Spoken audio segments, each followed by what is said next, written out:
11ஆம் அதிகாரம் 34ஆம் வசனம். அந்த வார்த்தை இப்படி சொல்லுகிறது.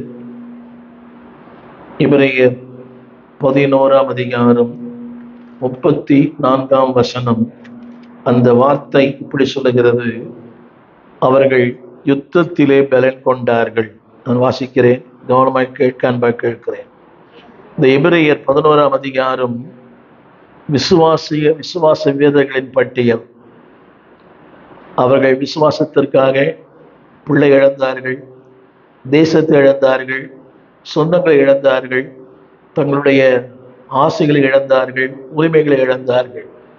அந்த அதிகாரமே அப்படித்தான் ஆரம்பிக்கிறது. அதாவது காணாதவைகளை நம்பினார்கள், அசைக்கப்படுகிற வாழ்க்கையில் அசையாமல் இருந்தார்கள். அது நிறைய போட்டிருக்குது, நிறைய ஒரு பெரிய பட்டியல் எழுதப்பட்டிருக்கு.